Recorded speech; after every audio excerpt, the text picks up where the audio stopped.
Que mon âme célèbre le Seigneur. Alléluia.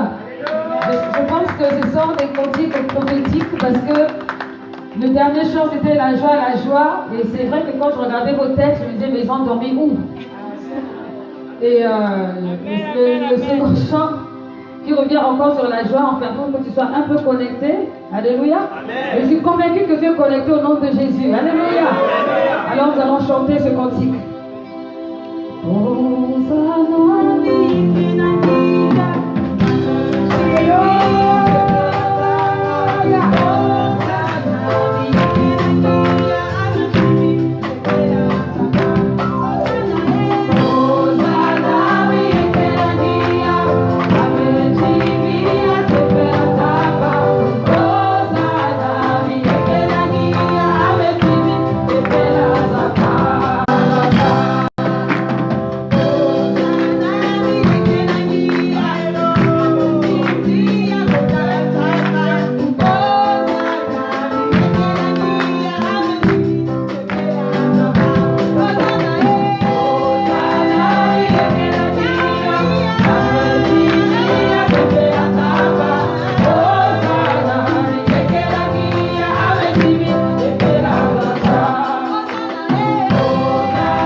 Oh, je parle à quelqu'un ce matin.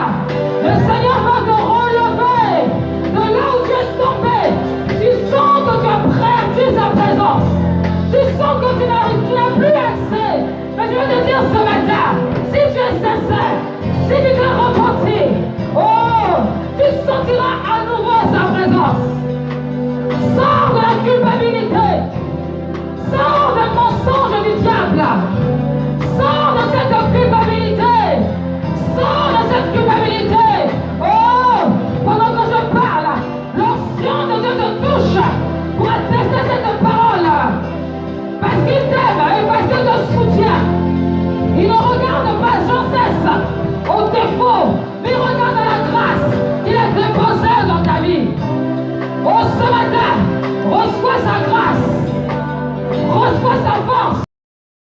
Reçois cela. Reçois la restauration.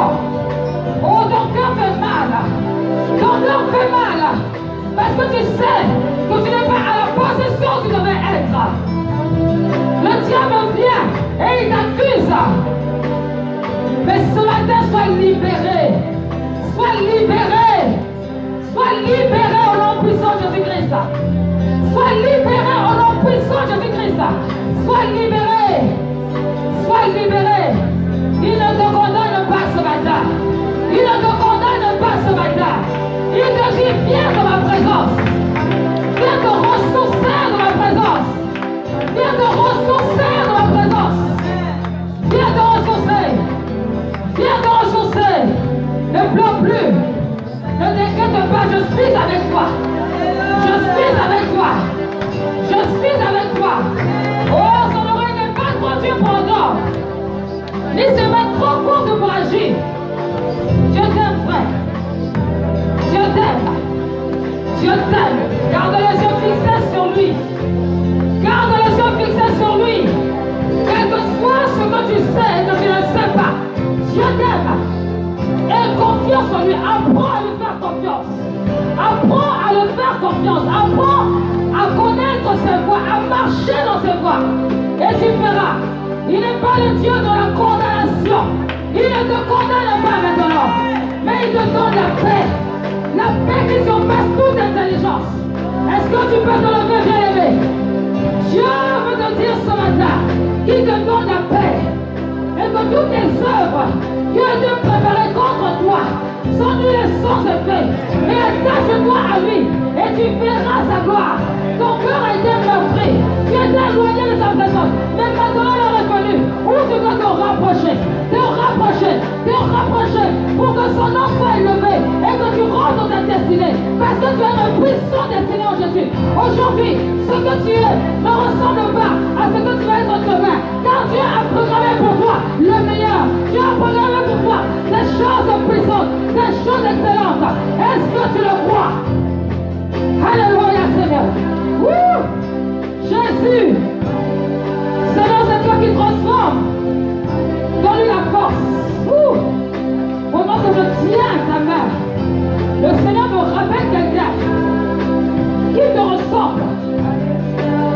Mais pas parce que tu ressembles à cette personne, mais parce que ce que va se traverser la personne, tu le traverses aussi.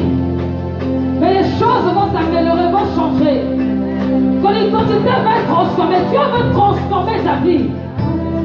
Dieu veut transformer ta vie dans la soumission, dans l'humilité, par rapport à sa parole. Tu as dit, Seigneur, si tu existes, si tu me vois vraiment, fais quelque chose pour moi. J'ai besoin de comprendre, j'ai besoin de voir.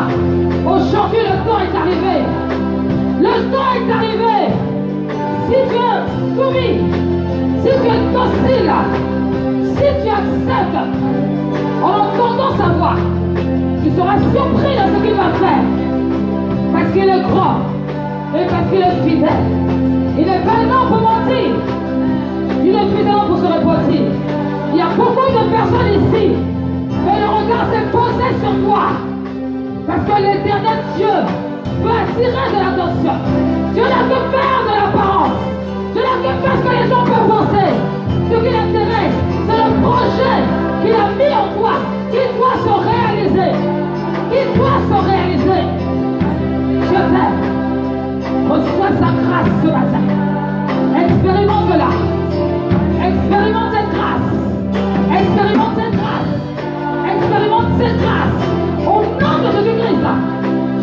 déclare que la bénédiction est obligée de te poursuivre. Au nom de Jésus-Christ, je le déclare au nom de Jésus-Christ. Écoute-moi bien, ce n'est pas toi qui dirige, c'est le Saint-Esprit qui me dirige. Donc obéis au Saint-Esprit. Si tu penses que tu es dans l'église, sous la soumission du Saint-Esprit, tu laisses que moi je fasse ce que l'Esprit me dit de faire. C'est pas toi qui me dirige. Alléluia. Seigneur Dieu de gloire, que ton plan se réalise. Seigneur, je déclare maintenant que tout ce qui n'est pas de toi, Père, qui s'oppose à l'esprit de la vie de ce frère, qui l'empêche de rentrer, oh Dieu, je te remercie, car les mots, Père, que tu m'as donné tout à l'heure, étaient des mots avant l'action. C'est pour cette raison qu'au nom de Jésus-Christ, je déclare que ta parole se réalise. Au nom de Jésus-Christ, ne ferme pas la porte au Saint-Esprit. Parce que quand tu fermes la porte au Saint-Esprit, ce n'est pas toi qui dirige tes pas, c'est le Saint-Esprit qui dirige tes pas. Frère, regarde dans toute cette église, toute cette assemblée, je ne suis pas allé vers n'importe qui. Je ne suis pas venu parce que j'avais envie de venir. Je suis venu parce que j'ai été conduite à venir. Donc, soumets-toi à la parole de Dieu. Soumets-toi, apprends la soumission à l'autorité. Et tu verras sa gloire. Tu verras sa gloire. Que le Seigneur te bénisse. Alléluia. Tu es dans la présence de Dieu ici en ce lieu. Tu t'es éloigné du Seigneur. Je ne sais pas pour quelle raison. Mais tu es venu ici avec la culpabilité. Ce matin, Dieu veut te libérer de la culpabilité. Le Seigneur veut te libérer de la culpabilité. Le Seigneur veut que tu réalises qu'il est avec toi. Ce n'est pas en culpabilisant que tu vas t'améliorer, mais c'est en acceptant sa parole, en te répondant que tu vas voir sa gloire. Sors de la condamnation, sors de la culpabilité et accepte les fois que l'Éternel te donne, les fois que l'Éternel te montre. Sors de la culpabilité au nom de Jésus-Christ. Alléluia. Est-ce que tu vas acclamer le Seigneur? Ce n'est pas moi que tu acclames, moi je suis un instrument. C'est l'Éternel que tu acclames, bien aimé. C'est l'Éternel que tu acclames. C'est l'Éternel que tu acclames. Et laisse-moi te dire ce matin que ce n'est pas n'importe quel jour. C'est un jour extraordinaire. C'est la journée que l'Éternel a faite. Je prophétise, je déclare qu'elle soit pour toi un sujet de joie. Cette famille, petite famille, venez. Qui vous invite?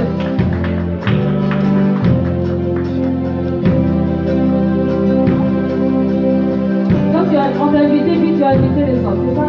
Voilà Mathieu. Regardez cette famille. Vous savez, on a choisi tout à l'heure, nous sommes une génération choisie, appelée pour marcher dans l'excellence. Est-ce que tu es conscient de ce que le Seigneur a déposé en toi? Est-ce que tu as déjà entendu ça une fois? Est-ce que tu as déjà entendu ça une fois? Pas encore, mais je t'informe que l'Église ne va pas ta destinée. Parce que Dieu a déposé en toi un manteau de berger. Un manteau de berger. Un berger, c'est une personne qui s'occupe des autres. Qui s'occupe des autres. Et il y a déjà cela en toi. Ça se manifeste. Tu as souvent coupé les autres. Tu as souvent t'occupé des autres. C'est parce que Dieu t'a forgé même déjà pour ça. Et autant opportun, quand Dieu te formera. As-tu déjà vu Christ comme Seigneur et Sauveur dans ta vie? Quand le Seigneur va te délever spirituellement, Dieu va manifester le don du pastoral en toi. Parce que Dieu a mis en toi un berger. Et la famille qui est avec toi, c'est une famille que tu vas paix. Beaucoup prendront exemple par rapport à toi. C'est pour cette raison qu'il faut que tu t'attaches vraiment au Seigneur et que tu marques la droiture afin de ne pas être une occasion de chute pour les autres. Est-ce que tu comprends ce que je dis? Aujourd'hui, ce n'est pas n'importe quel jour pour toi. C'est le jour où Dieu veut révéler ce à quoi il t'a appelé sur cette terre. En dehors des études, en dehors du travail que tu veux faire, Dieu t'appelle dans le domaine pastoral. Que ton cœur soit touché et soumis à sa présence. Que le Seigneur te bénisse.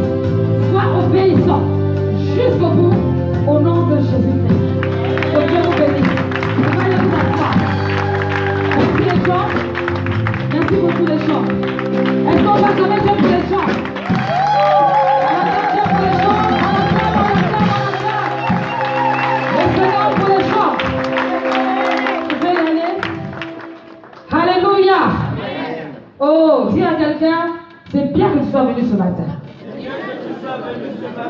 Dis-lui bien. Dis-lui, s'il n'est pas convaincu, c'est son problème. Dis-lui, c'est bien. Parce que ce matin, tu vas encore nous parler. Tu vas encore nous faire du bien. Si tu peux monter un tout petit peu le volume, s'il te plaît. Ce matin, Dieu va encore nous parler. Qui se souvient du thème qu'il y a eu il y a environ 3 semaines? Pardon?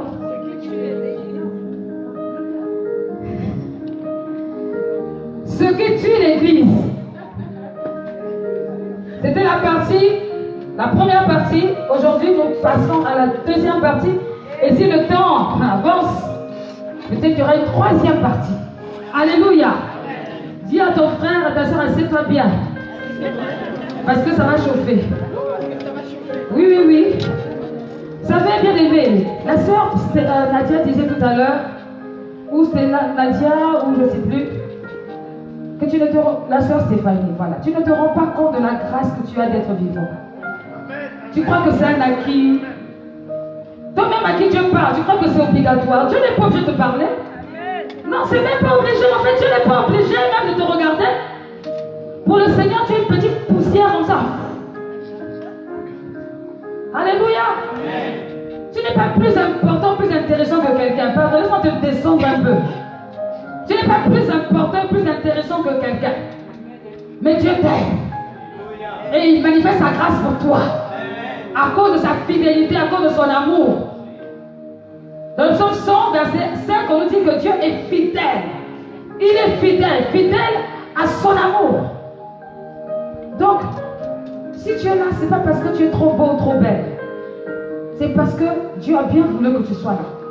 Même si tu as utilisé ton carburant pour arriver, c'est Dieu qui a permis. Même si tu t'es levé, même si on t'a invité, c'est parce que Dieu a permis. Sinon, tu allais te perdre au chemin.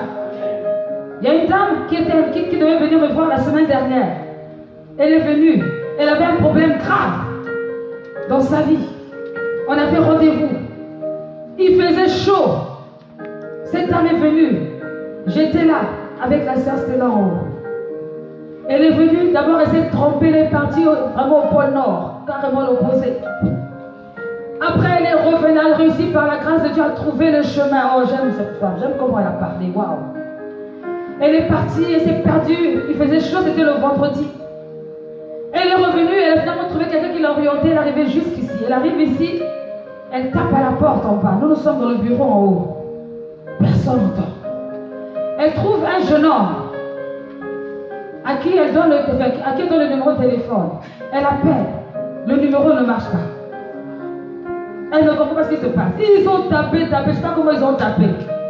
Ils n'ont pas réussi. Et il faisait déjà chaud. La dame a des problèmes de santé. Elle était fatiguée. Sur le moment, elle s'est dit, bon Seigneur, toi seul tu sais pourquoi. Je n'ai pas pu voir le pasteur qui vient. Mais en venant voir le pasteur Kimou, c'est toi que je voulais rencontrer. Si je ne l'ai pas vu, mais au moins toi je t'ai. Et je ne veux pas me décourager. Donne-moi seulement la force de repartir. Comme je suis arrivée. Et je vous assure, c'est impressionnant. Elle a trouvé la force. Elle est repartie. Et moi, j'attendais, mais la dame n'est pas là. Mais elle est passée. Mais pourquoi? J'appelle sur le téléphone, ça ne marche pas. La soeur, c'est là à peine, ça ne marche pas. Elle a donné le numéro de téléphone à sa fille ou sa nièce. Ça ne marche pas. Mais vous savez, le monde spirituel, c'est quelque chose. Et hier, elle finit par m'appeler vers une certaine heure. Et elle réussit à m'avoir. Le même numéro. Et moi, j'étais désolée pour elle. Je dis, oh maman, vraiment, je suis désolée. Elle me dit, c'est pas de votre faute. Et elle a dit quelque chose en langue congolaise. Le chemin du Seigneur, c'est pas facile. Elle dit, le chemin du Seigneur, c'est pas facile. Et j'ai réalisé que non, cette femme n'est pas de la génération McDo, KFC. Non, ça c'est sûr. Elle n'est pas de la génération McDo, KFC. Elle est de la génération d'enfants qui comprennent que les voies du Seigneur sont insondables, sont impénétrables. Et Dieu fait ce qu'il fait. Il fait ce qu'il veut. et qu'il n'y a pas de raison de se décourager. Mais je sais que si c'était les jeunes d'aujourd'hui, je crois que le chapitre allait être trop long. Oui, c'est quoi ça? C'est pas normal. On m'a dit de venir, j'ai même pas trouvé la personne. Et puis même d'abord, c'est quelle église ça? Ça c'est quel pasteur? Hein? Vraiment, d'ailleurs je viens même plus. C'est comme ça que vous raisonnez.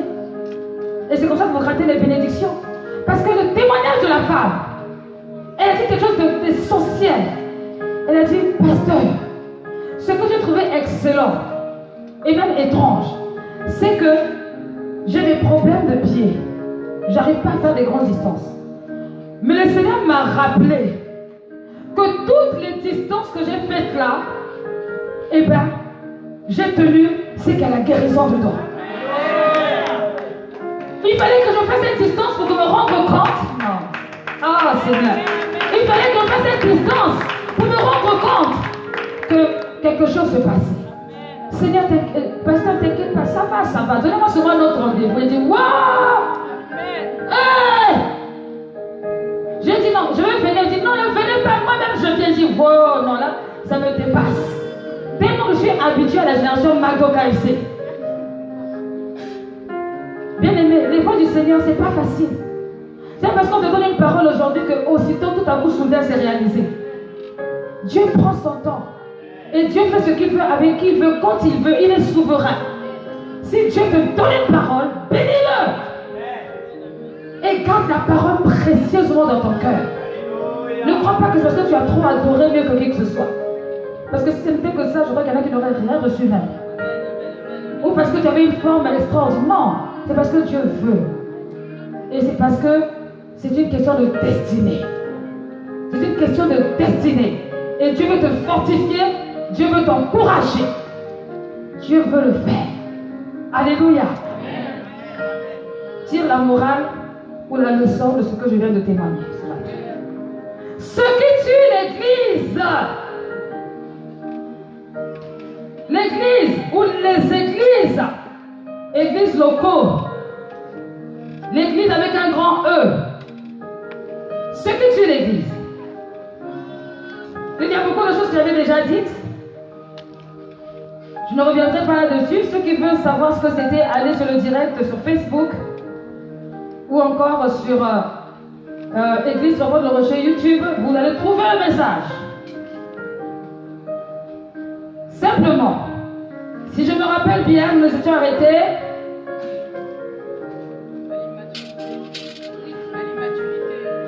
L'immaturité. Le manque de sagesse. Merci. L'immaturité et manque de sagesse. Vous savez,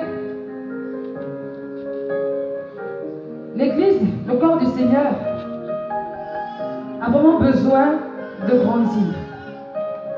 Et quand j'ai parlé d'immaturité, je disais que dans un endroit, tout le monde ne peut pas avoir le même âge. Tout le monde ne peut pas avoir le même potentiel. Et je dirais même la même manière de réagir.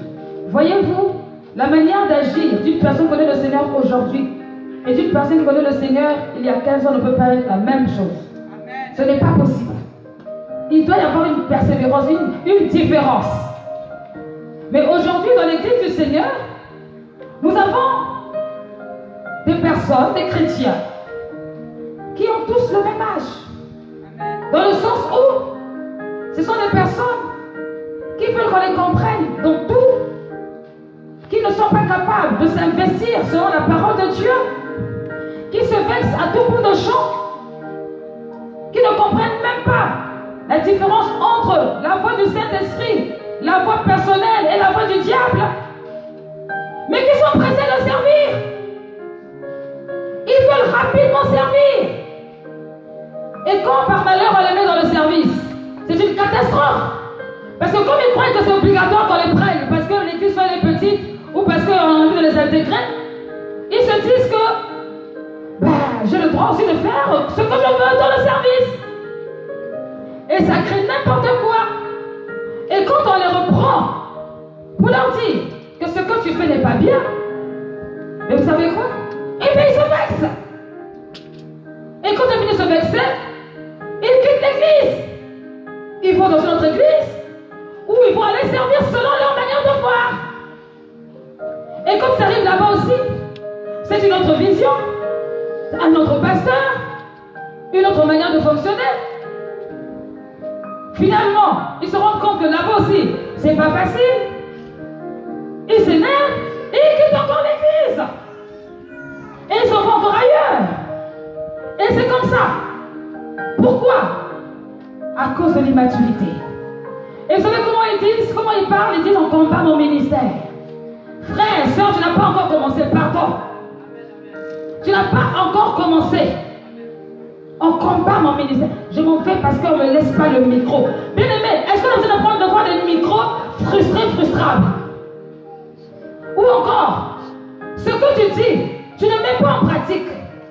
Comment est-ce qu'on peut te faire confiance? Aujourd'hui, c'est facile de faire une prédication. Qui le sait que c'est facile?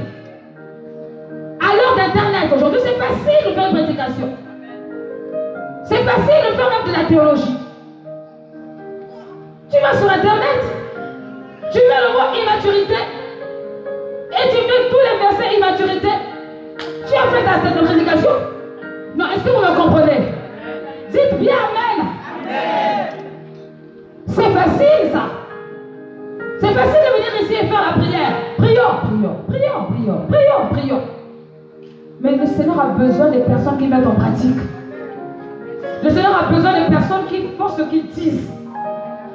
Ce n'est pas une démonstration des connaissances de versets bibliques.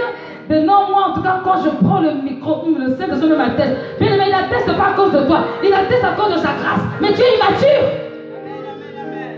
Tu es immature. D'église en église. Tout Bordeaux sait que tu es déjà passé par là. Il y en a comme ça que je connais. D'ailleurs, quand je les vois déjà, les problèmes arrivent. Tout Bordeaux sait. Hier, tu étais là-bas. Demain, tu es là-bas. Après-demain, là-bas. Et un bishop là-bas. Oh, un trichop là-bas. Oui, un quadrichop. Oh. Séminaire par-ci. Tous les directs, c'est toi seul. Qu'est-ce que vous cherchez? C'est l'immaturité. Manger à toutes les sauces. Ceux qui sont d'ici savent, j'ai déjà dit que ça, c'est l'indigestion spirituelle. Parce que tu peux mélanger le caviar, le saumon, les rillettes. C'est quoi encore? Les moules. Ce sont des bonnes choses, n'est-ce pas? Ce sont des choses de qualité. Est-ce que les rillettes, c'est mauvais? C'est pas mauvais. Le saumon, c'est très très bon. Le caviar, pour ceux qui aiment, c'est bon. Aussi les huîtres, même tout ça, c'est bon. Mange ça le 31 décembre, tout ça en même temps. Si tu ne fais pas une gastro, tu m'appelles. Ben oui. Mais quelqu'un qui est mature, il va dire, bon, c'est vrai, les huîtres, je t'aime bien, mais pardon, reste un peu là-bas. Je me concentre sur le saumon. Et j'attends le temps favorable pour pouvoir manger les huîtres ou encore le caviar. Mais quand on est immature, on prend tout comme un enfant. Là. Et puis c'est la confusion. Et c'est comme ça qu'on est dans la confusion. Je ne comprends pas. Dans l'église, on avait dit ça. L'autre pasteur a dit ça. Mais toi-même, est-ce que tu es dans la révélation de l'autre pasteur? Est-ce que la révélation de l'église? Est-ce que dans la révélation de ce qui se passe? C'est de l'immaturité. Vous savez, quand on a un enfant, on aime goûter à tout. Même je vais remarquer que les enfants aiment prendre tout ce qui passe et mettre dans la bouche. Ça, je mets ça. Ça aussi c'est bon. Et ça aussi, même la bière aussi, ils mettent dans la bouche. Parce qu'on est un enfant, on n'a pas le discernement. Et c'est dangereux. C'est très dangereux. Et nous sommes à cette période. Même il y a des chrétiens qui ont 15 ans de conversion. Ils ont 4 pasteurs. 4 pasteurs. Il y a le pasteur pour donner les dîmes. Il y a le pasteur pour la prophétique. Il y a le pasteur pour des conseils. Il y a le pasteur pour la parole en fonction de comment je vois. 4 pasteurs à toi tout seul. Et puis il y a le pasteur sympathisant. Parce qu'il faut bien être dans une église. Comme je disais vendredi. J'aime bien la manière qu'elle prêche. Bon, je m'assois là, mais il ne faut pas trop compter sur moi. Toi seul. C'est l'immaturité. Quelqu'un de mature ne peut pas se comporter comme ça. Un chrétien mature sait ce qu'il veut. Il est imperturbable. Quand on dit il y a le feu là-bas, il y a le vent ici, c'est pas son problème. Si ça ne rentre pas dans le cadre de son éducation spirituelle, non, ça va aller. Qu'il y ait des vents, qu'il y ait des tempêtes, qu'il Qu'il neige, qu'il fasse soleil, quel que soit, la personne est calme. Il n'y a pas d'agitation. Elle a confiance. La personne a confiance, elle dit que non, ce que j'ai et ce que je reçois, ça me suffit. Je vais digérer ça. Bien aimé, il faut grandir. Et puis il faut accepter de grandir. Il y a des personnes qui refusent même de grandir. Ils appellent ça la liberté du Saint-Esprit. Moi, le Saint-Esprit, il ne m'a pas cantonné dans une église. Hein. Moi, le Saint-Esprit, il ne m'a pas cantonné. Non, nous sommes libres. Nous sommes libres. Là où l'Esprit de Dieu a la liberté. Pardon, arrêtez d'utiliser les versets bibliques à votre manière. Hein? Là où l'Esprit de Dieu, là où il y a la liberté. Quelle liberté? La liberté de faire n'importe quoi. La liberté en Christ te rend discipliné. Oh oui. Elle te rend respectueux, respectueuse. La liberté en Christ, mais te donne la sagesse. Elle te rend calme, posé, déterminé, indestructible. C'est la liberté en Christ. Tu n'es pas esclave des messages. Tu écoutes les messages du monde entier. Du monde entier, bien du monde entier. Juste que tu vas écouter même des messages où on va te dire que Jésus, bref.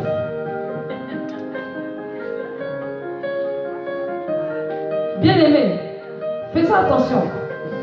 Faisons attention. Vous savez, chaque pasteur connaît sa brebis. Vous connaissez ses brebis. Comme une mère connaît ses enfants. Et un pasteur, un évangéliste, un prophète, tous ce sont dans le ministère, qu'importe, et même un frère ou une sœur, peut te donner une révélation. Quand elle te donne la révélation, elle peut te donner la révélation à l'état brut. Et comme c'est à l'état brut, tu ne vas rien comprendre. Et tu peux même finir par comprendre le contraire de ce que la personne voulait dire. Pourquoi? Parce que la personne t'a donné la révélation comme ça. La personne passe de A à Z, sans rentrer dans les R, S, T, U, etc. Donc du coup, quand tu entends la chose brute, tu es confus.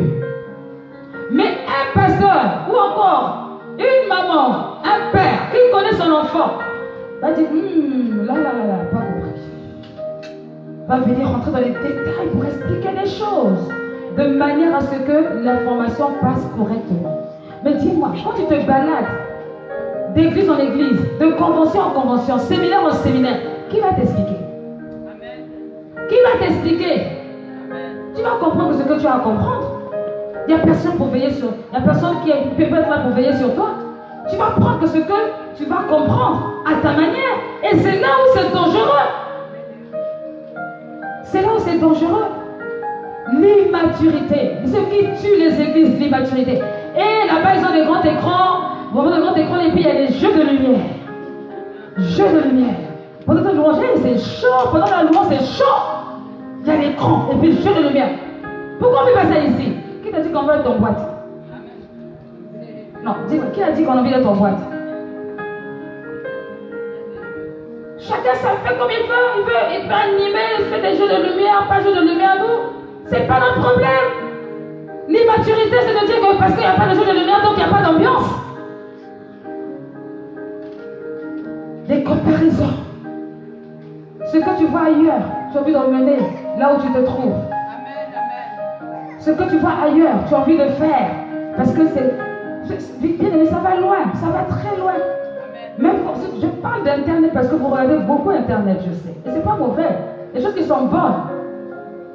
Tu regardes Internet, tu vois quelqu'un en train de diriger la prière.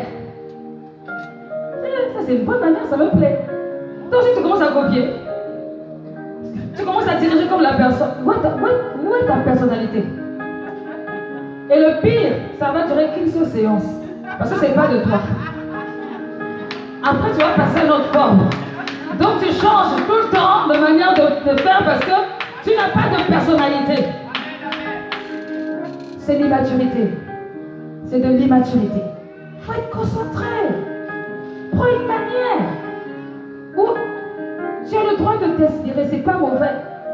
Inspire-toi de tes conducteurs, pas de ceux que tu ne connais pas. Je dis bien ceux que tu ne connais pas, laisse-les. C'est pas eux qui te donnent à manger. Inspire-toi de tes conducteurs. Si tu fais le contraire, c'est de l'immaturité. Mes enfants, moi, ne peuvent pas ressembler à la voisine. Il y aura un problème. il y aura un problème.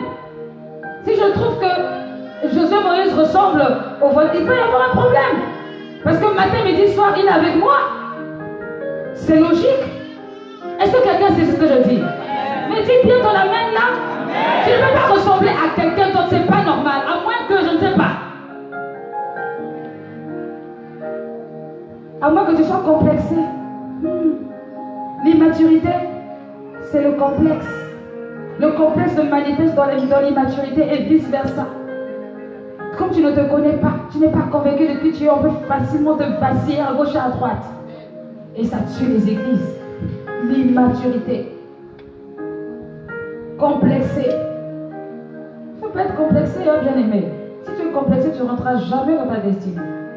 Vous savez, lorsqu'on a commencé l'église L'Enfant de le Rocher en 2013, dès qu'on a commencé, aussitôt on a commencé l'évangélisation de rue. On n'a pas attendu que voilà, qu'on nous connaisse. Oh, ce n'était pas notre problème. On avait l'amour des âmes et on a commencé l'évangile de rue. À Senan, à la Benoge, je me rappelle, on faisait en face d'attaque à la Benoge. Et les gens passaient, ils nous trouvaient tellement ridicules. Il y en a qui rigolaient. Il y en a qui faisaient la tête comme ça. Mais c'était une vision que Dieu avait donnée. On a persévéré. Certains disaient même, ça c'est faire entre au christianisme. C'est pas normal. Comment on peut faire des choses comme ça?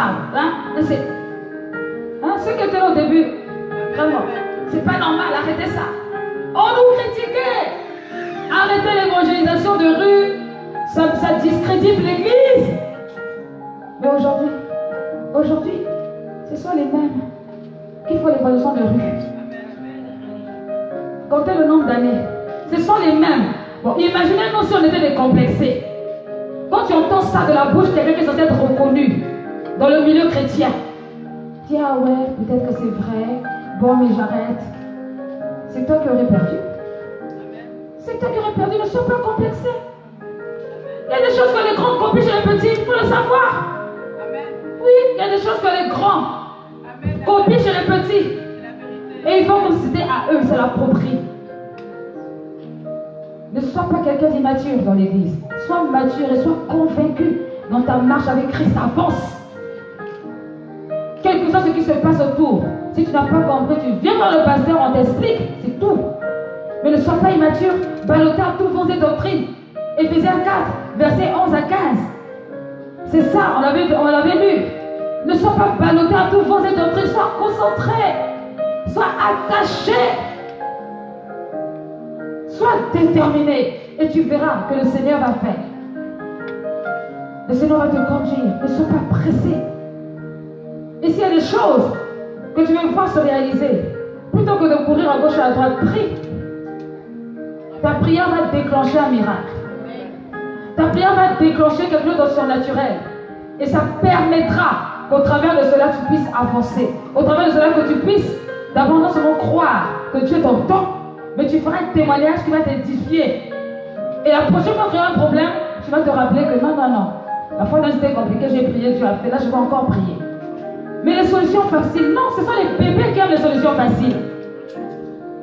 Qui aiment rapidement les solutions faciles. Ne soyez jamais complexés.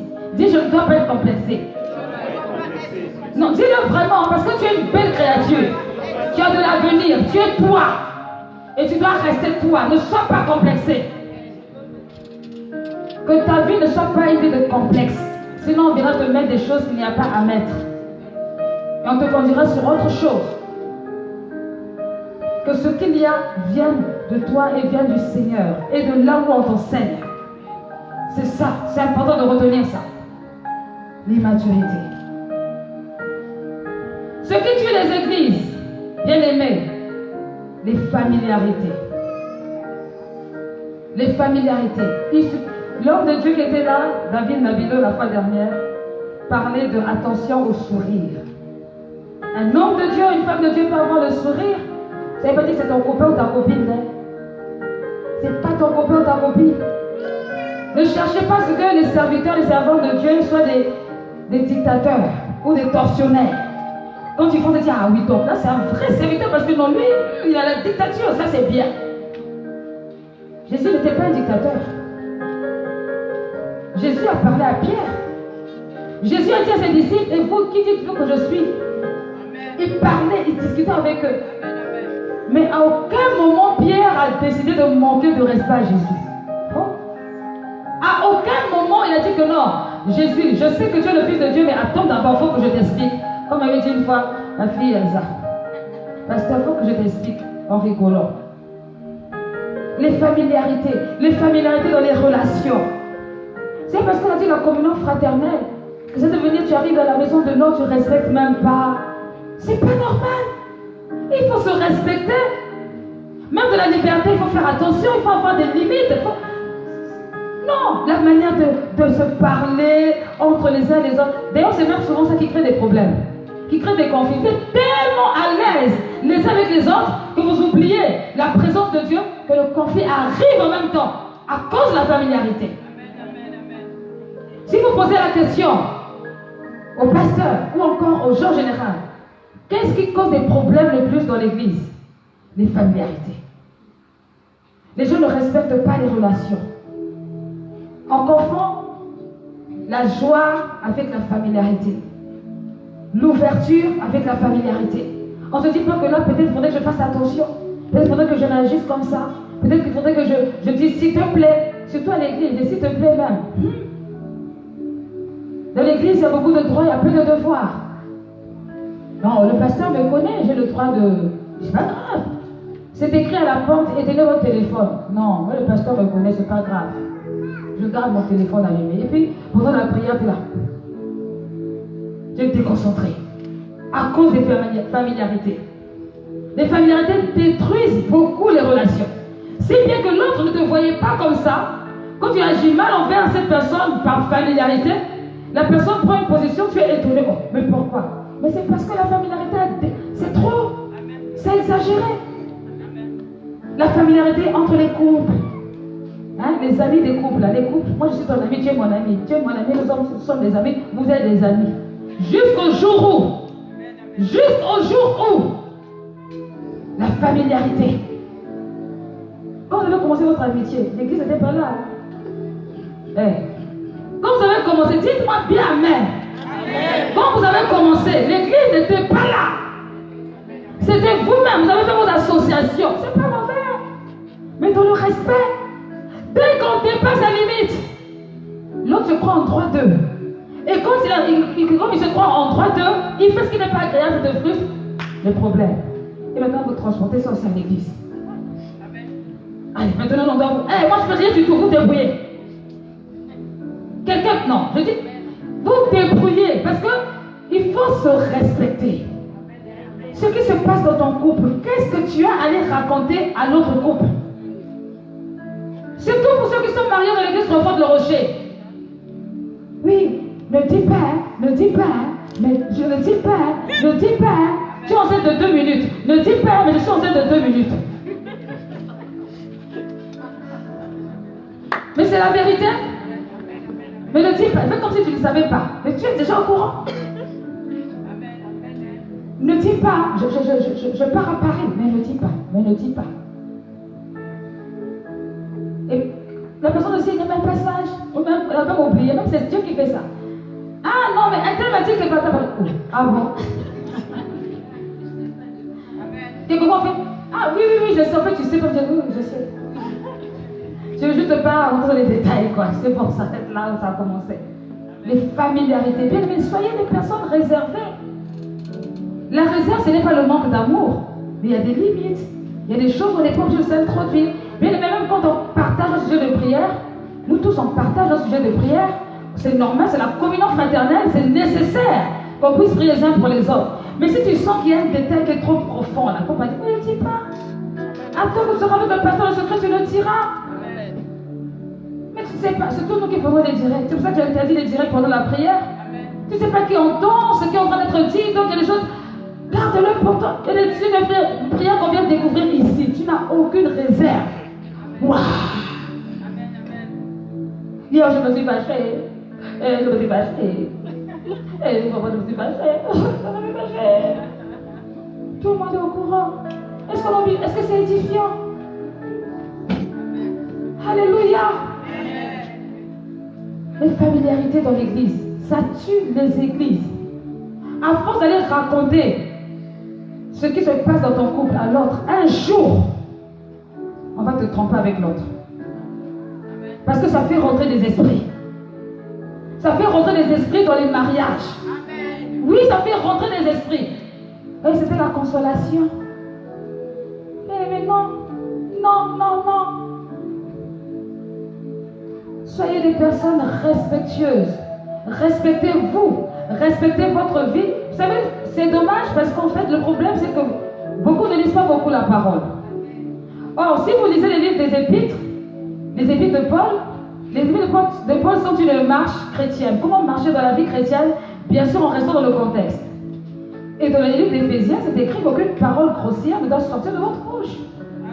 Parce que la grossièreté, c'est la familiarité. C'est parce qu'on a dit Amen, Amen, c'est fini que ton langage doit changer. Donc quand on est ici, on peut utiliser les bons mots. Quand on traverse la porte, on peut utiliser d'autres mots. C'est pas normal, c'est la familiarité, c'est pas bon. Ta bouche est la bouche du Saint-Esprit. Je ne demande pas de parler avec un langage soutenu, comme si tu étais en train de faire de la philosophie. Mais quand même, ouais, il y a des mots qui me dérangent dans ma bouche, je ne peux pas prononcer ça, ça me dérange. C'est parce que tout le monde le dit que moi si je dois le dire, mais non, je n'ai pas envie de le dire, je ne veux pas. Ça ne fait pas de moi quelqu'un de coincé, c'est juste que je connais mon identité, je ne veux pas. Ça ne fait pas de toi plus français que français. Non. Un chrétien doit avoir un langage de chrétien. Quel que soit l'endroit où tu te trouves.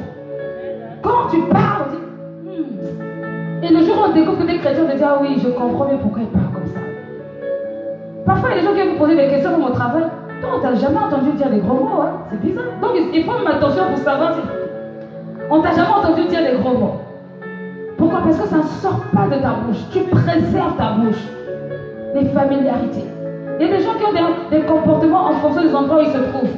Avec les copines, on parle comme ça. Avec le pasteur, on parle comme ça. Avec je sais pas, le PDG, on parle comme ça. Avec... Non! Tu dois parler pareil partout. Correctement.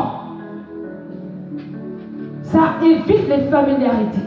Il y a des choses qu'il faut vraiment décider de bannir. Ça, c'est la volonté. Tu dois avoir la volonté de bannir. Si tu n'as pas la volonté, ça va revenir tout le temps. Ce sera comme une seconde nature. Et c'est pas bon. Les familiarités dans l'église, entre les frères et les sœurs. Tellement que tu es habitué avec le pasteur, tu tapes l'épaule du pasteur. Après, il dit, mon Dieu. Je reste calme. Non, enfin, moi, quand je suis choquée, je me choque, moi, je me dis, c'est moi qui ai ouvert la porte, pardon. Oui. Moi, je n'ai jamais tapé l'épaule de mon pasteur. Ça commence où? On peut parler, mais je ne frappe pas son épaule. Vous tapez l'épaule de votre mère. Moi, les miens, quand je sais, moi, je ne suis pas ta copine. Hein. On peut continuer à discuter, on fait des câlins, ok, mais tu ne me tapes pas l'épaule, je ne suis pas ta copine. C'est la familiarité, tout ça, et ça tue l'église. Et vous savez ce qui se passe avec ça? Ça diminue l'autorité et ça tue l'onction. Ça diminue l'autorité, ça tue l'onction. Je n'ai pas dit d'avoir des têtes de mort. Je n'ai pas dit ça. Je ne parle avec oui, en fait, pasteur, je vais te dire que. Non. C'est pas ça. Mais comprenez l'esprit qui est derrière. Comprenez. Moi, j'aime beaucoup rire. Ça, vraiment, si je ne ris pas, c'est que je suis fâchée. J'aime rire, mais ce n'est pas une raison. Donc, si tu aimes rire, donc on est deux à rire. C'est pas comme ça. Mais on doit se respecter. C'est très important. Et puis, il y a un temps pour tout. Hein? Parce que vous savez, à chaque période, à chaque moment, il y a des moments dans la journée où ce qu'on fait le matin, on ne fera pas l'après-midi. Comme là, nous sommes dans le culte. Nous avons une certaine position. Quand le culte sera fini, on va se rapprocher, on va discuter et tout. Mais c'est parce que quand on discute dehors, là-bas, on est en train de rire, que quand on va revenir dans le culte, tu vas continuer. C'est pas la même chose. Là, on est dans un autre cadre. Il faut, voilà, respecter les cadres. Il faut respecter les cadres. Donc, responsable de la jeunesse, par exemple, Il est responsable de la jeunesse, donc il a une certaine raison. Oui, quand tu viens, tu le parles et tout, il te comprend. Bien, c'est une bonne chose. Mais quand on commence à rentrer dans la dimension où c'est le temps où maintenant c'est la réunion des jeunes, il faut respecter le responsable de la jeunesse. Parce que le responsable de la jeunesse fait office de pasteur. Alléluia. Et c'est valable pour tous les autres responsables d'ailleurs. Les familiarités, ça tue l'église et puis ça attriste le cœur. Ça attriste le Saint-Esprit. Et malheureusement, ça empêche à l'œuvre de Dieu d'avancer. Ça se passe dans les églises. Pierre, aussi choisi qu'il a été choisi, n'a jamais été dans cette position. Même s'il a, à un moment donné, il a dit à Jésus, non Seigneur, tu ne mourras pas. Il a mis une opposition par rapport à ses émotions. Mais ce n'était pas avec un manque de respect. Parfois même, tu peux entendre le pasteur peut te dire quelque chose qui te sonne mal. Tu trouves ça bizarre. Mais attention, la manière de dire non, pasteur, ne te décourage pas, ça va aller. Ne dis pas, oh, pasteur, mais toi aussi, comment tu peux te décourager? Et nous alors? On a dit que le pasteur est surhumain. Mais oui, mais c'est vrai, il y a une familiarité. Vous savez, quand on a un côté relationnel, facilement on peut s'ouvrir aux gens. Mais c'est un piège, parce que le diable aussi joue avec ça. Et certains ne réalisent pas parfois que ce sont des privilèges.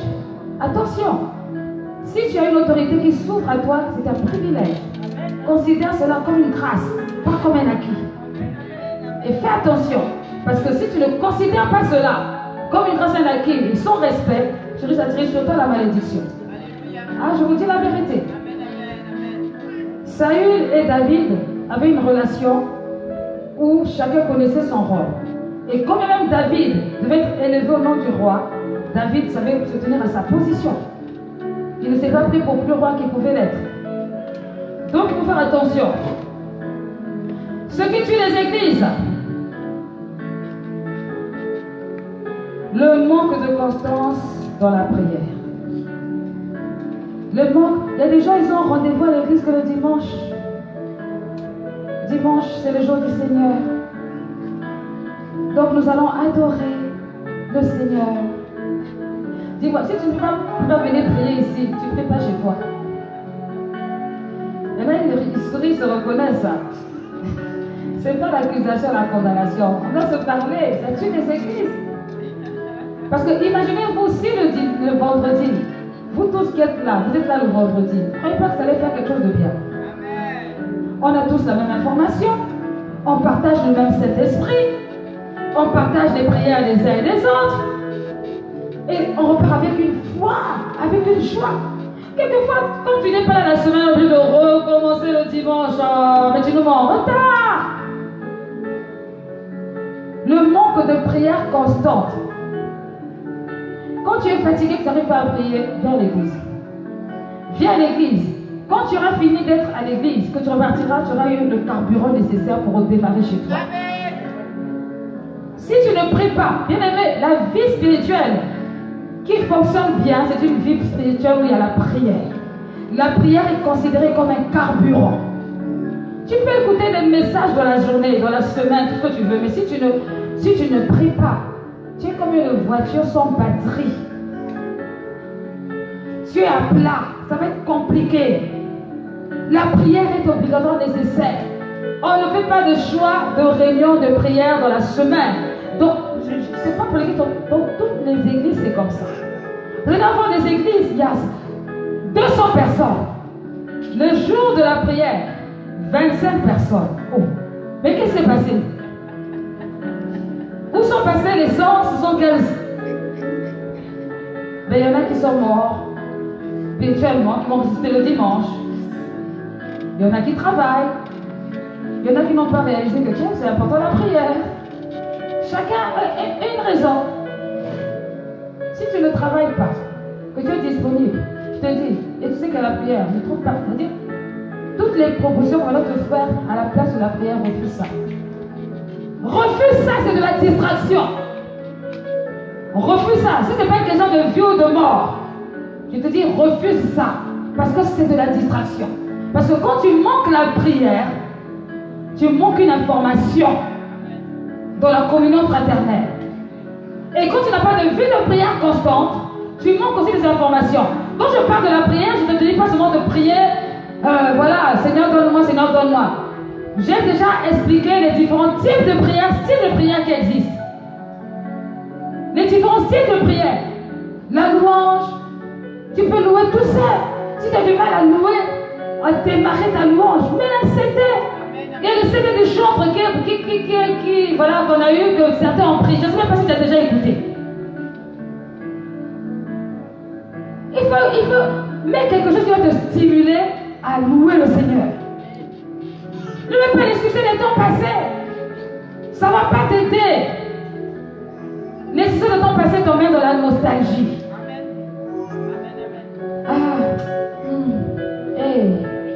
Quand j'étais là-bas, je souffrais, moi, il y avait moins de combat. Vraiment. Bon, j'ai jamais Jésus. C'est ça, tu es dans la nostalgie. Si tu rentres dans la dimension, dans la position où tu as envie de sentir, de manifester, de révéler la présence de Dieu, mets un chant de louange dans ton CD, dans vos téléphones. Tout le monde a YouTube. Qui n'a pas YouTube ici? Pasteur Destin, ils ont tous YouTube. Merci d'avoir donné l'information. Donc, si tu as YouTube, tu dois t'abonner à Pasteur Kimino Kim la joie. Là-bas, il y a des messages que tu vas écouter et réécouter. Tu t'abonnes à Église Triomphante de Rocher. Oh, je vois la sœur Stella faire comme ça, elle est contente parce que c'est son domaine. Amen. Abonne-toi, tu vas écouter des messages. Ceux qui aiment toujours marcher en groupe, va écouter dans la solitude, Dieu te bénira. Voilà. Ceux qui aiment toujours, non, moi, pour aller à l'église, il faut que ma copine soit là, il faut que mon copain soit là, il faut que nous soyons en club. Va écouter dans la solitude, Dieu te bénira. Tu vas comprendre que Dieu veut te bénir. La solitude, là, c'est normal. Parce que Dieu veut d'abord te bénir. Il veut t'emmener quelque part. Et puis après, tu pourras ramener tout ton groupe, tout ça. Fais des choses qui t'emmènent dans la présence de Dieu. La prière, la louange, l'adoration, le combat spirituel, la confession. Oh Seigneur, j'ai mal fait, pardon. Seigneur, aide-moi à me rappeler qu'il ne faut pas que je le fasse. Aide-moi, rappelle-moi, Seigneur. Non, je ne veux pas faire de péché présomptueux. Seigneur, aide-moi. La prière constante. Quand tu es dans la prière constante, quand le vendredi arrive, même si ton téléphone sonne, toi tu es en train d'aller à l'église, tu vas prier. Parce que tu avais commencé la vie de prière depuis la maison. Tu sais que tu as besoin, peut-être qu'il y a une révélation. Vous savez, quand on prie, on cherche à entendre la voix de Dieu, n'est-ce pas? Et parfois Dieu te parle, tu n'as pas confiance ce qu'il t'a dit, tu te dis non, peut-être que c'est moi qui ai trop réfléchi. Je veux peut-être écouter un tel qui va dire, et quand tu arrives, c'est vraiment ce que je pensais, oh gloire à Dieu, tu es content, ça renouvelle ton âme. Et ça développe ton monde spirituel. Il faut aimer la prière. La prière, c'est parler avec Dieu. La prière constante. Parfois, il y a des complexes. Moi, je n'ai pas assez de temps pour prier. Moi, il me faut 13 heures pour prier. Moi, il faut 14. Qui t'a dit ça? C'est pas obligé. Même 15 minutes suffisent pour dire quelque chose de qualitatif à Dieu. 5 minutes même sont plus importants que, je ne sais pas, 3 heures de lamentation. Les gens sont très pratiques. Ils savent ce qu'ils veulent. Ils disent au Seigneur, Seigneur, voilà. Amen, amen, c'est fini. Et tu vas faire autre chose en restant dans un état de prière. 1 Thessaloniciens 5, verset 17. Si on peut le lire rapidement, le temps avance. 1 Thessaloniciens 5, verset 17.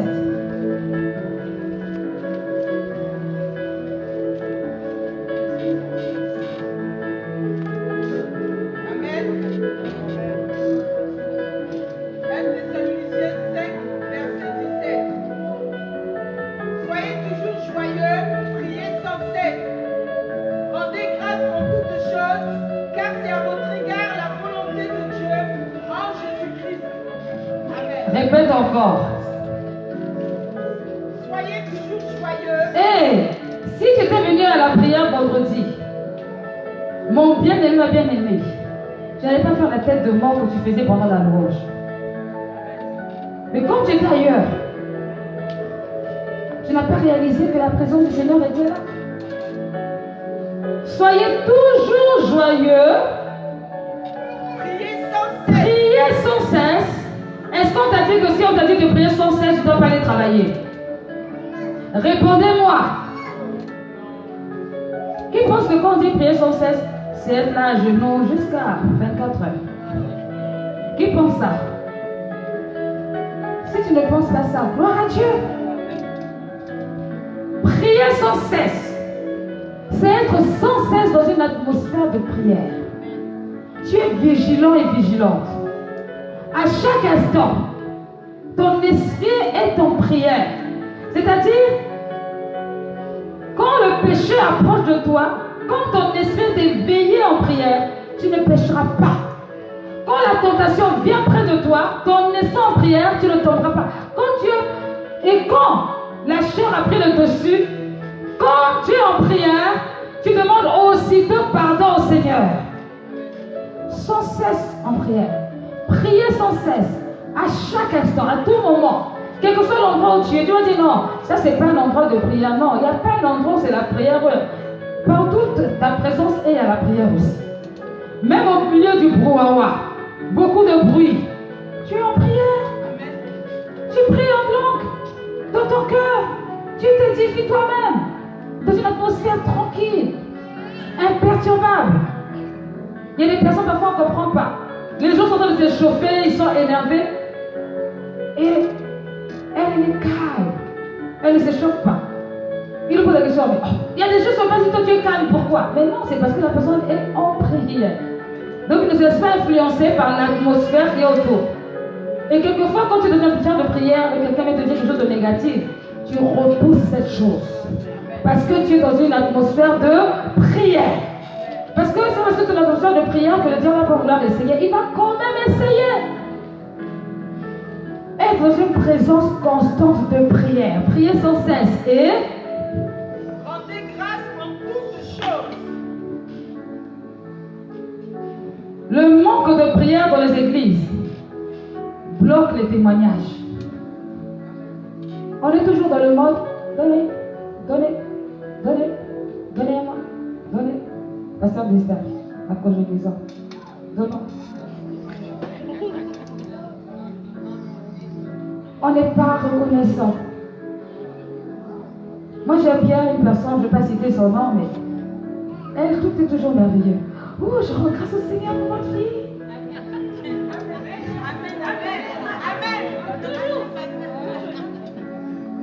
Toujours elle rend grâce au Seigneur pour ma vie. Je bénis le Seigneur, gloire à Dieu. Elle a toujours un témoignage. Si elle pouvait donner la moitié de témoignage à d'autres personnes qui témoignent à sa place, ça serait bien.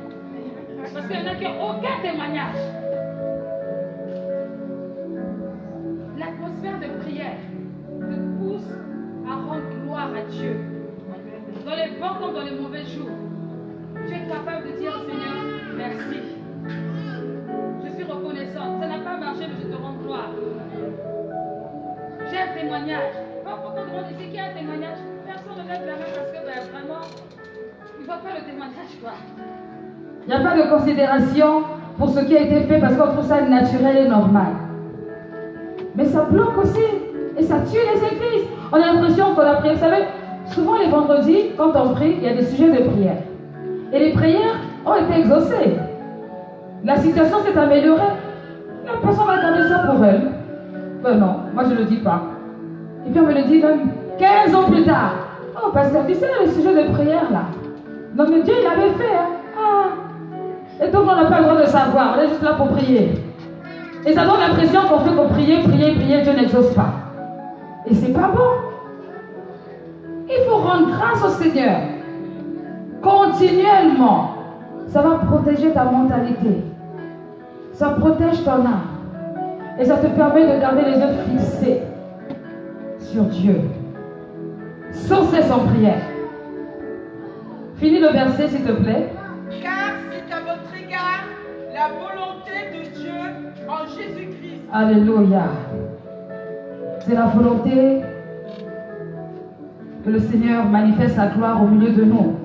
Alors, aujourd'hui, je t'invite, je t'oblige à avoir une prière, une vie de prière constante. Une église qui prie, c'est une église qui manifeste le feu. Elle manifeste le feu de la présence de Dieu. C'est une église réveillée. Lorsqu'elle est ensemble, lorsque la communion fraternelle, il y a la gloire de Dieu qui est là. Il y a une certaine sensibilité spirituelle. Il y a une certaine vaillance qui est là.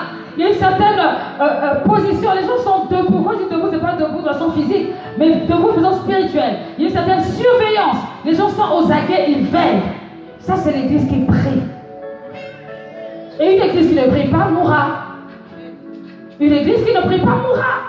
Elle peut avoir des stratégies, elle peut avoir des programmes, des projets, même avoir de l'argent. C'est une église qui mourra. Parce qu'il n'y a pas de carburant. Une voiture sans carburant, sans batterie ne peut pas avancer. C'est obligatoire. L'église doit prier. Nous devons prier. Prier les uns pour les autres. Prier pour les autres assemblées. Je n'ai même pas entendu ton amen. Dieu est fâché, on dirait. Plutôt que de parler mal des autres assemblées, prie pour les autres assemblées. Tu vois des choses bizarres là-bas, prie. Seigneur, rends-les sensibles. Seigneur, je n'arrive pas à comprendre comment ça fonctionne. Dis quelque chose, Seigneur, à leur sujet. Oh, Seigneur, je te loue pour telle église qui fait telle chose très bien. Je te remercie, bénis-les dans le domaine de louange et d'adoration. Au nom de Jésus. Prie. Prions. Priez. C'est obligatoire. Ce n'est pas une proposition. L'église qui prie. Bien aimé, si les églises priaient les unes pour les autres en esprit, en vérité, nos églises seraient fortes. Nos églises seraient vraiment fortes. Ça serait différent de ce qu'on peut voir aujourd'hui. Je me rappelle que dans la première partie, je parlais des églises des blancs et des églises des noirs. Il n'y aurait pas ça quand l'église prie. Il n'y aurait pas l'église. Parce que quand tu es en esprit, tu ne regardes plus si l'esprit est blanc chez les noirs. Tu regardes juste la personne et tu dis waouh, je bénis le Seigneur pour sa vie. Tu es content ou contente. Tu bénis le Seigneur pour. J'ai écrit un post, je me dis. Le Saint-Esprit, pendant que je parlais, je raisonnais toute seule et dit vraiment, l'église commence à ressembler au gouvernement d'ordre mondial. Il y a des églises comme ça, d'ordre mondial. L'ordre mondial, c'est quoi? C'est la pensée unique. L'ordre mondial, c'est la pensée unique. Et qu'est-ce qu'ils font dans l'ordre mondial? C'est qu'ils décident de rassembler de leur côté pour tuer les autres. C'est eux seuls qui ont la vérité. Les autres n'ont pas la vérité. C'est eux seuls qui sont meilleurs dans ci, les autres ne sont pas meilleurs dans ça. Et l'église aujourd'hui commence à ressembler à ça. L'ordre mondial, pensée unique. Nous avons mis de côté le chapitre de Paul, Corinthiens 12. Même esprit, mais diversité de dons. Ça là, non. Oh non, nous on ne connaît plus ça. Aujourd'hui, tout le monde doit faire la même chose. Développer les mêmes dons. Développer les mêmes projets. C'est n'importe quoi. L'apôtre Paul, lorsqu'il parlait inspiré par le Saint-Esprit, ce n'était pas par hasard. Il a dit l'unité, mais une diversité des dons, mais le même esprit. Diversité des dons. La manière que nous faisons la louange ici, si ailleurs on ne fait pas ça, c'est pas ton problème. C'est pas ton problème. Toi, concentre-toi de ce qui se passe là et prie le Seigneur que si là-bas c'est endormi, que ça se réveille à leur manière au nom de Jésus. Qui t'a dit qu'on a envie d'avoir deux églises de rocher qui se ressemblent? Qui a dit ça? C'est l'identité de l'église de rocher. L'identité de l'église A, l'église B, l'église C, chacun son identité. Il faut apprendre à respecter cela. Quand nous rentrons dans les positions de comparaison, je t'assure que nous tuons l'église. Nous tuons l'Église. Et ça empêche au Saint-Esprit d'agir dans l'unité. Parce qu'on est trop dans les modes comparaison. Comparaison. Quand tu pries, tu as le souci des autres. Quand tu pries, tu as le souci des autres églises. Quand tu vois une église où on a dit, voilà, la sœur est tombée, le frère est tombé, tu n'éclates pas en rire. Ça attriste ton cœur, tu as mal. Et tu as même l'impression que c'est de toi qu'on a parlé. Tu te dis, ah non, on va encore nous accuser. Eh Seigneur, ton cœur fait mal. Moi, je trouve ça désolant. Ah, l'église. Dès qu'il y a un scandale dans la maison de Dieu, les premières personnes qui partagent les scandales, ce ne sont pas les païens. Ce ne sont pas les païens, c'est les chrétiens. Ils sont contents. Tu as entendu, tu as vu. L'église, c'est la première armée qui prie ses propres soldats, qui tue ses propres soldats. Ah, ça, nous, on aime ça. On partage.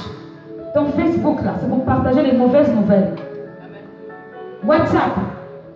Je bénis Dieu parce que moi, je ne reçois pas des mauvaises nouvelles comme ça, là. Et quand je vois quelqu'un qui avait dit, il ne faut pas propager des choses comme ça. C'est pas honorable. Pourquoi tu propages ça? C'est dans quelle intention? C'est mauvais. Si tu veux, parle encore à une personne proche, comme ça au moins, ça reste dans le même secret. Mais quand tu propages, tu veux montrer que quoi? Que tous les pasteurs sont mauvais? Et est-ce que quelqu'un me comprend? Il ne faut pas être écrit dans la vie, hein? Parce que ce que tu fais aux autres, on te fera ça aussi un jour. C'est pas bien. Bien aimer l'église. L'église, on est dans une position où vraiment on n'est pas dans l'unité, quoi. On est content quand l'autre tombe. On est heureux, on acclame. Qu'est-ce que je disais? C'est bien fait pour lui. Ah, voilà, c'est moi qui ai la vérité. Ordre mondial. Parce que tu as la pensée unique. Tu penses qu'il n'y a que toi. C'est pas normal. Ça tue les églises. Je dis encore une chose qui est importante. Ce que je suis en train de prêcher, ce n'est pas pour l'église L'Enfant de Rocher seulement. C'est pour toutes les églises. C'est pour ça que quand le message sera fini, s'il est enregistré, il faut partager ça. C'est pour toutes les églises. Le Seigneur m'a dit de dire c'est pour toutes les églises. Ne nous réjouissons pas du malheur des autres. Prions et pleurons quand ça ne va pas. Je ne dis pas qu'il faut que tu sois d'accord avec eux. Si ce qu'elle a fait c'est mauvais, il faut dire c'est mauvais, c'est vrai. Mais ne t'en réjouis pas. Toi tu as écrit depuis et puis c'est là que tu profites pour sortir ton aigreur. Sorcier, sorcière. Et on s'appelle homme de Dieu, femme de Dieu, serviteur de Dieu, frère, sœur en Christ. Non. Ça fait mal. Quand le corps de Christ souffre, moi j'ai mal. Ça fait mal. Quand il y a eu l'histoire qui s'est passée en Côte d'Ivoire, c'est la Côte d'Ivoire, c'est pas la France. Par rapport aux chantres qui ont coupé la tête. J'avais l'impression que c'était dans l'église que ça s'est passé. J'essayais d'imaginer, non, ça fait mal. Ça fait mal. Tu dois avoir mal quand l'église va mal. C'est ça l'église. Nous sommes un corps et Christ est la tête. Ce qui tue les églises, le manque de prière, le manque de digestion de l'enseignement. Le manque de digestion de l'enseignement. Et je vais finir avec ça. Nous allons prendre la parole de Dieu. Acte.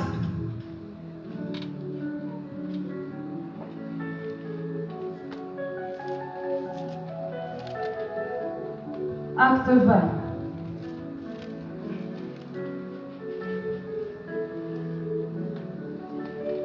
Alléluia. Acte 20, à partir du verset 13. Amen. Pour nous précéda Paul sur le navire et nous fîmes voile pour Assos, où nous étions convenus de le reprendre parce qu'il devait faire la route à pied. Lorsqu'il nous eut rejoints à Assos, nous le prîmes à bord et nous allâmes à Mytilène. va directement à partir du verset 17. Amen. Cependant, de Milet, Paul envoya chercher à Éphèse les anciens de l'Église. Lorsqu'ils furent arrivés vers lui, il leur dit: vous savez de quelle manière, depuis le premier jour où je suis entré en Asie, je me suis sans cesse conduit avec vous, servant le Seigneur en toute humilité, avec l'art et au milieu des épreuves que je me suscitais, les embûches des Juifs. Vous savez que je n'ai rien caché de ceux qui vous étaient utiles, et que je n'ai pas craint de vous prêcher et de vous enseigner publiquement et dans les maisons, annonçant aux Juifs et aux Grecs la repentance envers Dieu et la foi en notre Seigneur Jésus-Christ. Et maintenant, voici, lié par l'Esprit, je vais à Jérusalem, ne sachant pas ce qui m'arrivera. Seulement, de ville en ville, l'Esprit Saint m'avertit que des liens et des tribulations m'attendent. Mais je ne fais pour moi-même aucun cas de ma vie, comme si elle m'était précieuse, pourvu que j'accomplisse ma course avec joie. Et le ministère que j'ai reçu du Seigneur Jésus, d'annoncer la bonne nouvelle de la grâce de Dieu. Et maintenant, voici, je sais que vous ne verrez plus mon visage, vous tous, au milieu desquels j'ai passé en prêchant le royaume de Dieu. C'est pourquoi je vous déclare aujourd'hui que je suis pur du sang de vous tous, car je vous ai annoncé tout le conseil de Dieu sans rien en cacher. Prenez donc garde à vous-même et à tout le troupeau sur lequel le Saint-Esprit vous a établi. Évêque pour paître l'église du Seigneur qui s'est acquise par son propre sang. Je sais qu'il s'introduira parmi vous auprès de mon départ des loups cruels qui n'épargneront pas le troupeau et qu'il s'élèvera du milieu de vous des hommes qui enseigneront des choses pernicieuses pour entraîner les disciples après eux. Veillez donc, vous souvenant que durant 3 années, je n'ai cessé nuit et jour d'exhorter avec l'art chacun de vous. Et maintenant, frères, je vous recommande à Dieu et à la parole de sa grâce, à celui qui peut édifier et donner l'héritage avec tous les sanctifiés. Je n'ai désiré ni l'argent, ni l'or, ni les vêtements de personne. Amen. Amen. Alléluia. Amen. Paul fait ses adieux à l'église d'Éphèse dans laquelle il a passé 3 ans. Qu'est-ce qu'il a fait pendant 3 ans? Il a enseigné. Il a passé du temps à enseigner pour que le corps de Christ puisse grandir. Et si vous regardez de tous les épîtres de Paul, l'épître le plus spirituel, là où Paul est rentré dans la profondeur, c'est l'épître d'Éphèse. Parce que dans l'épître d'Éphèse, Paul a pris le temps d'enseigner des choses spirituelles, pas des choses seulement terre à terre. La manière de marcher des chrétiens, les attaques qui peuvent survenir, contre quoi on se bat. Paul a pris le temps, il a parlé de la soumission dans l'église, la soumission entre mari et femme. Paul a pris le temps. Maintenant, Paul s'en va. Paul demande à ce que les responsables fassent attention et veillent à l'enseignement qui a été donné, car il y aura des personnes qui vont arriver sous forme de loup. Quand on parle de loup, c'est une personne qui vient avec un vêtement de brebis, donc un vêtement de fidèle dans l'église, mais qui en fait autre chose. Son intention c'est de te sortir de l'église. Alors, qu'est-ce qu'il va utiliser? Il va utiliser la parole qui a été enseignée, la sortir de son contexte, de se l'approprier, montrer les défaillances et après cela, trouver une occasion de chute pour que celui qui entende sorte de l'église, sorte du programme que Dieu avait prédestiné. Mais bien aimé, si tu viens à l'église et que l'enseignement est donné correctement, que tu t'en souviens, que tu le digères, tu le gardes, tu seras imperturbable. Personne ne pourra t'embrouiller. Personne ne pourra te retarder. Tu seras vigilant ou vigilante. Et tu seras aussi vigilant pour ton frère ou ta soeur quand on risque de te ramener dans une position qui ne vient pas. Ne croyez pas que tous ceux qui viennent ici, qui peuvent avoir des apparences de chrétiens, de croyants ou de tricheurs comme vous voulez, sont forcément animés du Saint-Esprit. Oui, écoutez-moi bien. Il y a des personnes qui sont envoyées par le diable pour diviser et pour distraire. Et si tu n'es pas assis dans la parole, si tu n'es pas conscient, tu vas aller dans leur sens et tu vas perdre l'identité. Tu vas perdre la direction, tu seras dans la confusion. Ici, Paul dit que des loups s'introduiront, même certains sortiront de vous. Leur but, c'est égarer le peuple. Bien aimé, ce qui tue les églises, c'est que l'enseignement qui est donné aux bergers pour le troupeau qu'il est en train de paître n'est pas digéré. C'est pas digéré. On explique. Voilà ce qu'il faut faire, ci, il faut faire ça. Ça rentre là, ça sort. Ça rentre là, ça sort. Ça rentre là, ça sort. Ah, c'était bien l'enseignement, c'était bien. Ah oui, c'était bien. Qu'est-ce que tu as retenu, voilà. Ou on retient 2 jours, le 3e jour on oublie. Et c'est pas bon. Parce qu'on est censé aller de gloire en gloire. Et pour aller de gloire en gloire, il faut produire les fruits. Mais les fruits viennent d'où? De la digestion de la parole que tu as mangée. Si tu veux que l'esprit de mort spirituelle te quitte, il faut que tu mettes en pratique ce que tu sais. Et la vie va jaillir. Ce n'est pas une proposition. C'est obligatoire. Mais comme les gens aiment tellement écouter et peuvent mettre en pratique, ça ralentit. Alors on est là à répéter parfois les mêmes choses. Quelquefois, on a l'impression d'avoir déjà dit ça, mais on le redit encore. Et le diable est content. Et à un moment donné, il y a la lassitude qui arrive. Petit à petit, l'église s'endort. Il n'y a pas de renouvellement. Et à la fin, c'est quoi? C'est la mort. Donc il faut décider de digérer le repas. Il faut laisser son corps ingurgiter. Il faut laisser son corps vraiment s'imprégner. Il faut laisser son être spirituel rentrer dans la révélation de la parole. La parole, lorsqu'elle est prêchée, elle va prêcher pour le voisin, elle est prêchée pour toi.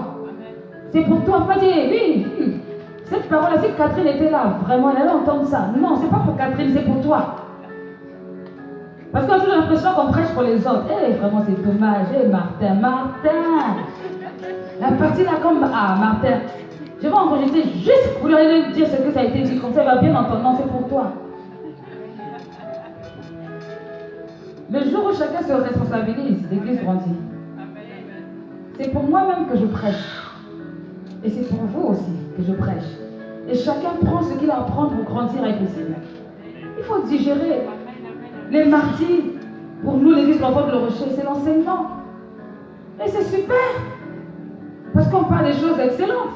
Alors, des fois, on fait les directs, des fois, on ne les fait pas. On fait exprès, il faut que tu viennes à l'enseignement. On ne va pas venir te chercher. Ou te donner ça gratuitement comme ça sur Facebook. C'est trop facile.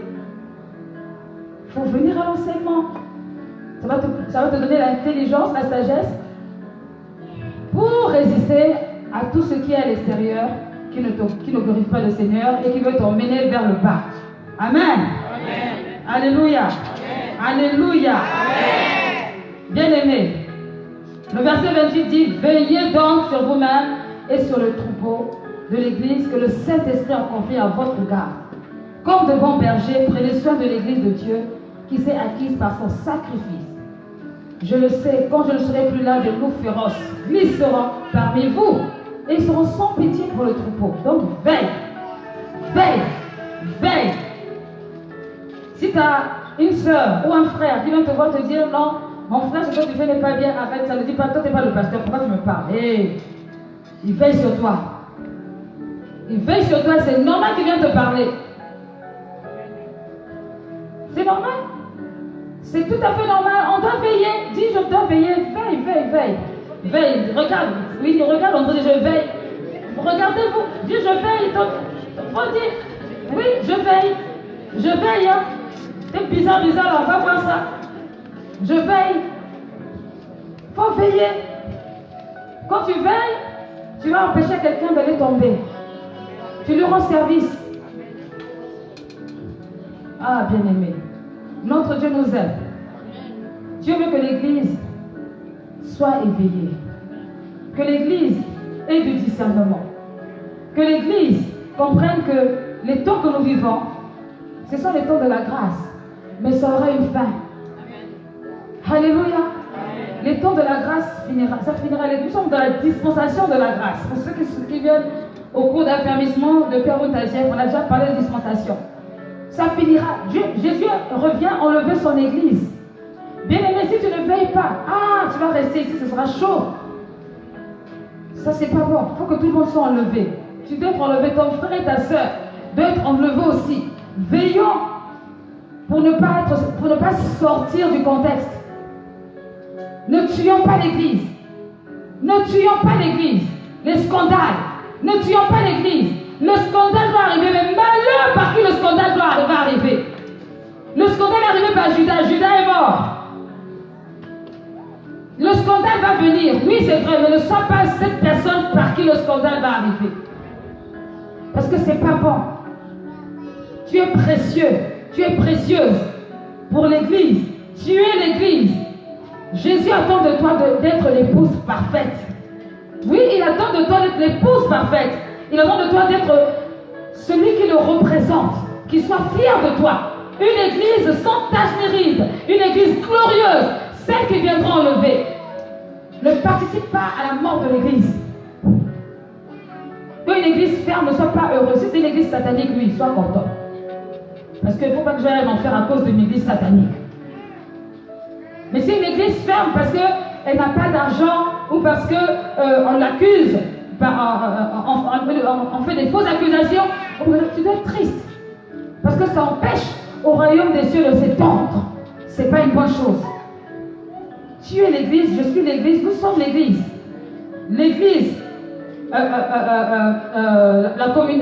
l'église communautaire, mais l'église des autres assemblées, l'assemblée des croyants. Nous sommes l'église. Et tu dois aimer l'église. Tu dois être fier même que tu sois l'église. Tu vas à l'église? Ouais, mais bon, tu sais, je ne suis pas trop à fond. Hein. J'essaye de découvrir, mais tu as honte. Tu n'es même pas fier d'être chrétien. Tu n'es pas fier de dans une église. Donc tu es fier de quoi? Tu veux ressembler à tout le monde?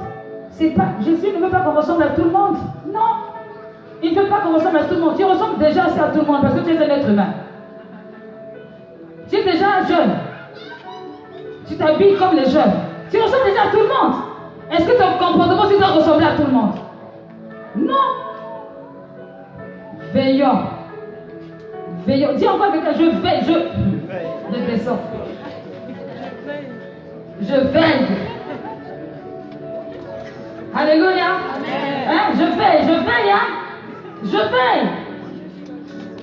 Les yeux dans les yeux, on se regarde. Dis-lui ça bien, chacun. Faut lui dire. Je veille. On va se lever, on va prier.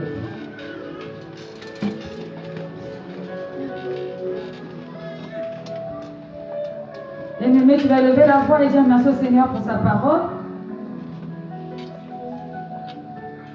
Que cela puisse se remémorer dans ton cœur tous les jours, à chaque fois. Au nom de Jésus-Christ, élevons la voix et prions. Alléluia, tu es Seigneur. Tu es Seigneur, toi la gloire. Tu es Seigneur, à toi la gloire. Merci Jésus pour ton amour, merci pour ta paix. Et merci pour ta grâce, merci pour ta parole. Seigneur, merci, nous ne voulons pas faire partie de ceux qui tuent l'Église, non. Nous voulons faire partie de ceux qui promouvoient l'Église. Nous voulons promouvoir l'Église. Nous voulons promouvoir. Seigneur, car c'est là-dedans que tu te manifestes, Jésus. C'est là où tu te manifestes, c'est là où tu te révèles. C'est là où tu te révèles, Seigneur.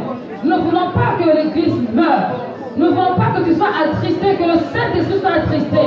Seigneur, nous ne voulons pas cela. Nous ne voulons pas qu'au travers de nous, Père éternel, que les gens, Seigneur, accusent, Seigneur, que les gens t'accusent et que les gens disent que tu ne sers à rien.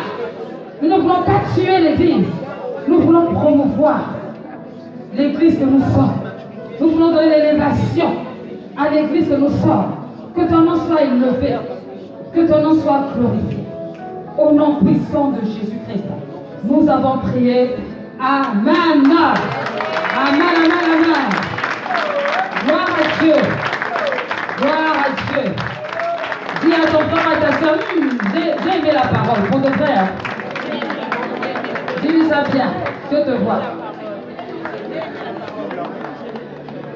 C'est dur, hein? Ça vous a piqué. Gloire à Dieu. Nous allons passer aux offrandes. Et la personne qui va faire les annonces se prépare rapidement.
Afin qu'ils ne détruisent pas les produits du sol et que la vie ne soit pas stérile dans vos campagnes. Alléluia. Lorsque tu viens dans la maison de l'Éternel, il est écrit dans 2 Rois 3, c'est au matin qu'il présenta l'offrande et que l'eau traversa le chemin du pays d'Édom. Alors quand tu viens ce matin pour déposer de l'offrande, pour déposer ta dîme, sache que l'Éternel est avec toi. Sache que l'Éternel ne laissera pas l'ennemi dévorer ton trésor. Sache que l'ennemi ne pourra pas te déstabiliser. Alléluia. Alors viens apporter des dîmes et des offrandes. Viens apporter ce que tu as dans la maison du trésor et tu vas voir si l'Éternel ne fera pas pour toi. Alléluia. Élevons la voix. Éternel mon Dieu, je te bénis et te rends grâce, Seigneur, pour ce que tu as apporté, Seigneur, au travers de Seigneur de tes enfants. Père, je te bénis et te rends grâce, Seigneur, pour les dîmes et les offrandes qui ont été apportées ce matin. Merci, Seigneur. Je prie, Seigneur, que les personnes qui l'ont apporté, Seigneur, les personnes qui n'ont pas pu donner, les personnes, Seigneur, mon Dieu, qui donneront demain, Père éternel, puissent recevoir leur vie dans leur vie, que leur vie soit remplie d'eau dans le nom de Jésus-Christ. Que celui qui est dans la sécheresse puisse être dans l'abondance maintenant, par la puissance du nom de Jésus-Christ. Qu'il soit dans l'abondance dans sa maison, qu'il soit dans l'abondance dans ses finances, qu'il soit dans l'abondance dans sa famille, qu'il soit dans l'abondance dans son environnement, qu'il soit dans l'abondance dans son église, dans le nom puissant et précieux de Jésus-Christ. Alléluia. Amen. Amen. Est-ce qu'il y a une personne qui vient pour la première fois à l'église triomphante des Rochers? Je vais juste demander qu'elle reste debout et qu'elle se présente. Alléluia.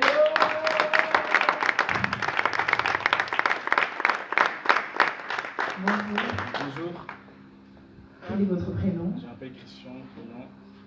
Bonjour Christian. Alléluia. Bienvenue à l'église, Enfants de Rocher. Et je m'appelle William, prénom. William. Oui. Bienvenue William. Et mademoiselle. Et Naomi, bienvenue. Acclamons le Seigneur pour leur vie. Bienvenue à l'église Enfants de Rocher.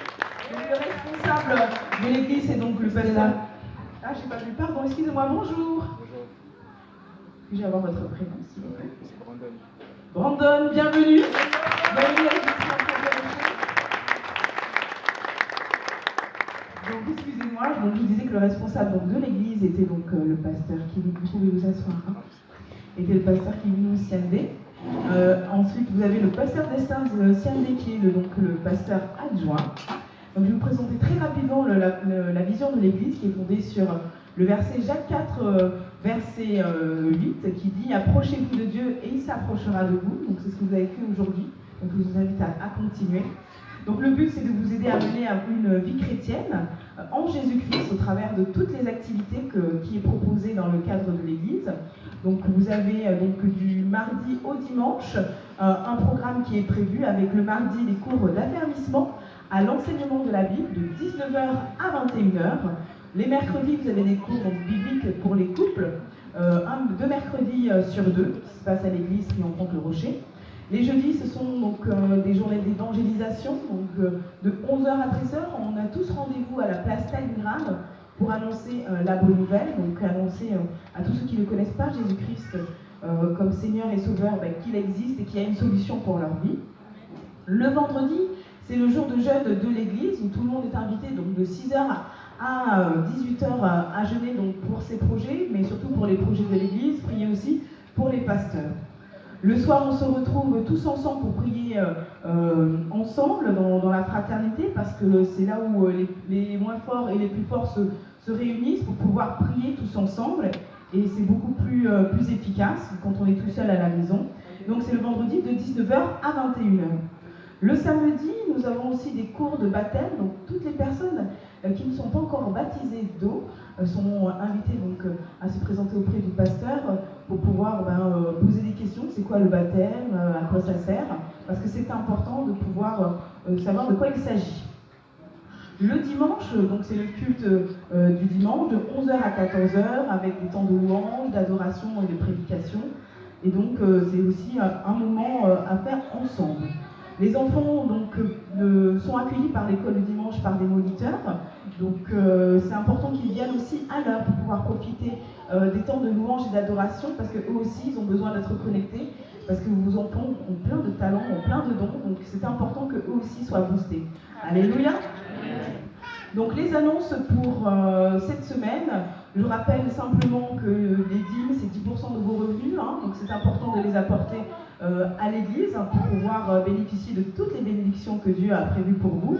Donc je vous invite à les laisser donc, dans une enveloppe avec inscrire votre prénom, car le pasteur ensuite prend le temps de prier pour les personnes qui donnent. Ensuite il y a également une caisse qui est aussi mise en place pour le social, pour les personnes démunies. Donc vous pouvez aussi laisser un don si vous en avez le désir. Donc pour cette semaine, nous avons la réunion des L1, donc vous êtes tous invités à venir juste après le culte à rester, la présence est donc obligatoire. Vous avez également des stages donc, de gospel, de danse gospel, qui ont commencé donc jeudi. C'est de 19h à 21h, c'est tout l'été, donc juillet et août, et c'est ouvert à tout le monde. C'est donc pas forcément juste des stages de gens, c'est beaucoup plus profond que ça. J'invite vraiment toutes les personnes qui ont besoin de restauration, de délivrance. Si vous n'arrivez pas à l'exprimer par des mots, c'est le moment de pouvoir l'exprimer aussi par des gestes. Je vous invite aussi à inviter des personnes autour de vous qui en ont besoin et qui n'arrivent pas forcément à mettre des mots dessus, de venir pendant ces temps de stage pour pouvoir bénéficier d'une restauration, d'une délivrance. C'est juste 5 € par adulte par séance et 2 € pour les enfants. Vous avez également donc, le vendredi donc 26 juillet, c'est un temps de prière pendant 24 heures. Donc ça commence vendredi 26 à 21h et ça se termine le samedi 27 à 21h. Les enfants ne sont pas conviés parce qu'on a besoin de rester concentrés.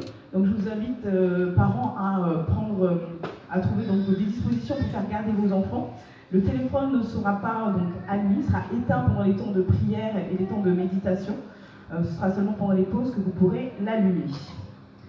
Je vous remercie donc pour votre aimable écoute et puis je vous souhaite une excellente semaine avec Jésus-Christ.